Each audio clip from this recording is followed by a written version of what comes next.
প্রেগন্যান্সির টাইমে অনেকেই বলেছিল যে বাচ্চা হলে কখন সকাল হচ্ছে, কখন রাত্রি হচ্ছে, কখন দিন হচ্ছে কিছুই বুঝতে পারবি না। এটা সত্যিই যে এতটা সত্যি কথা সেটা আমার ধারণা ছিল না। যাই হোক না কেন, সকালবেলা ঘুম থেকে উঠেই যেখানে আমি আগে নিজের পরিচর্যা করতাম, সেখানে আগে মেয়ের খাবার জোগাড় করছি। এটা হলো হোমমেড স্যারালাক। আমি মোটামুটি 4 চামচ নিয়েছি, আর ও যেই বাটিতে খায় সেই বাটির 1 বাটি জল নিয়েছি। এটা ভিজিয়ে রেখে দিলাম। তারপর মেয়ে ঘুম থেকে যখন ওঠে, ওর মোটামুটি উঠতে কোনোদিন 7টাতে ওঠে, কোনোদিন ওই 8টা 8:30টার মধ্যে মোটামুটি ও উঠেই পড়ে, তার বেশি ও দেরি করে না।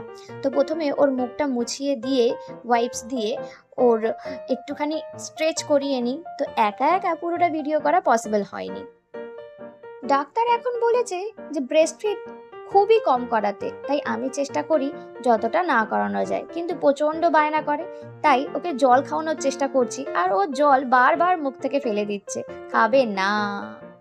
ওকে জল খাওয়াতে খাওয়াতেই আমি ওর স্যালাডটা তৈরি করতে দিয়ে চলে এসেছি।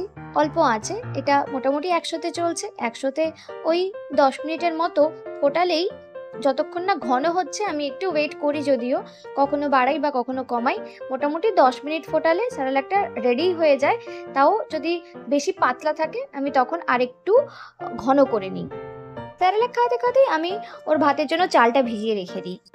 চেষ্টা করি ওকে একটু প্রকৃতির কাছাকাছি রাখার। তো প্রথমে আমি ওকে একটু গাছের কাছে নিয়ে যাই। বাপের বাড়িতে থাকলে আমি নিয়ে যাই বা আমার বাবা নিয়ে যায়, বা শ্বশুরবাড়িতে থাকলে ওর বাবা নিয়ে যায় ওকে গাছের কাছাকাছি, যাতে ও গাছে একটু হাত দেয়। ও গাছ খুব পছন্দ করে। তারপর ওর প্রায় চান করার একটা সময় চলে আসে।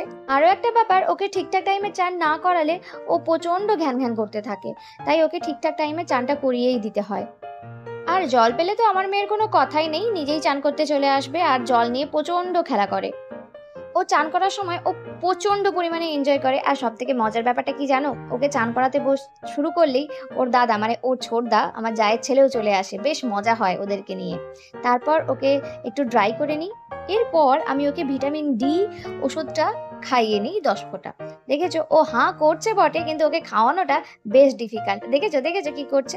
ভিডিও করতে করতে ওকে খাওয়ানো একেবারেই পসিবল নয়। দেখতে পেয়েছো কি করছে? চান করার পরেই আমার মেয়ের একটা শর্ট ন্যাপের দরকার হয়। কখনো কখনো এই শর্ট ন্যাপটা 10-15 মিনিটও হয়, কখনো কখনো এটা 1 ঘন্টা 2 ঘন্টাও ছাড়িয়ে যায়। তবে এক একদিন ও খুব তাড়াতাড়ি উঠে পড়ে। এই যে তাড়াতাড়ি উঠে পড়েছে। এইদিকে রসও আছে, রসও সবে খেতে শুরু করেছে, আর রসের সঙ্গে ও দুষ্টুমি করছে। ওদের খেলতে দেখে আমি চলে আসলাম জামা কাপড়গুলো কাচতে। আজকে মেয়েকে প্রথমবার করলা খাওয়াবো ঠিক করেছি। করলাটা একটুখানি কেটে নিয়ে ভালো করে ম্যাশ করে নিয়েছি, যাতে ওর গলায় না আটকে যায়। সেটাকে ভাতের সঙ্গে মাখিয়ে নিচ্ছি, তারপর মেয়েকে খাওয়াবো। মেয়ের শুধু রিয়াকশনটা আজকে দেখবে তোমরা। এবার তোমাদের দেখাই। ও তো এমনিতেই খাওয়া নিয়ে অনেক বায়না আছে। তো যাই হোক, খাইয়ে দিয়েছি করলা। মুখ থেকে বের করে দিল। মুখটা কত করুণ করে রেখেছে দেখতে পাচ্ছ। যাই হোক, ওকে পুরোটাই খাইয়ে দিয়েছিলাম। তারপর আমি রেডি হয়ে স্কুলে চলে গেছি। স্কুল থেকে ফিরে ওকে দেখছি ও খেলছে। এবার সন্ধেবেলায় কি খাওয়াবো, সন্ধেবেলা ওর জন্য একটু অ্যাপেল নিয়ে নিয়েছি। অ্যাপেলটা ছাড়িয়ে নেওয়ার পর, সন্ধে বলতে বিকেলবেলা, সন্ধে তখনও নামেনি। যাই হোক, অ্যাপেলটাকে ছাড়িয়ে নিয়েছি। ছাড়িয়ে নিয়ে কি দিয়ে খাওয়াবো, শুধু অ্যাপেল ও খেতে চায় না। শুধুমাত্র আমি ওকে দেখেছি যে বেদানার রসটা যতটা পছন্দ করে, ফল সেইভাবে ওইভাবে খেতে চায় না শুধু শুধু। তাই ভাবলাম কিছু সঙ্গে খাইয়ে দিই, তাদের পেটটাও ভার থাকবে আর ফলটাও খাওয়া হবে। অ্যাপেলটাকে ছাড়িয়ে গ্রেড করে নিয়েছি। তারপর একটা পাত্রে ও যেই বাটিতে খায় সেই বাটির 1 বাটি জল দিয়েছি। তারপর মাখনা ছিল, সেই মাখনাটা এখানে দিয়ে দিয়েছি। দেখো, আমি তোমাদেরকে মাখনা আগেই দেখিয়েছিলাম কিভাবে আমি মাখনা প্রসেস করেছি। আমি আবারও দেখাবো মাখনা কিভাবে আমি ওকে খাওয়াই। কিসের সাথে মাখনা খাওয়াই আমি তোমাদেরকে পরে দেখাবো। মাখনাটা 5 মিনিট ফুটে যাওয়ার পর আমি এখানে যে অ্যাপেলটা গ্রেড করে রেখেছিলাম, সেই গ্রেড করা অ্যাপেলটা দিয়ে দিয়েছি। তারপরে ওটাও আবার ফুটিয়ে নিয়েছি অ্যাপেলটা সেদ্ধ হওয়া পর্যন্ত। তারপর দেখো অনেকটাই খাওয়ানো হয়ে গেছে। তারপর আমি তোমাদের দেখাচ্ছি কনসিস্টেন্সিটা কেমন ছিল। তারপর মেয়েকে একটা বই দিয়ে দিয়েছি। আমার মেয়ে বই খুব ভালোবাসে, তবে সেটা পড়তে কিনা জানি না, ছিঁড়তে খেতে পছন্দ করে। যাই হোক, ওকে একটা বই দিয়েছি। তারপর দেখো ও একটু হামাগুড়ি দিচ্ছে। এই হামাগুড়ি দেওয়াটা আমি কিন্তু পরে খুব মিস করব। এই ছিল আমার মেয়ের 6টা থেকে 6টা রুটিন।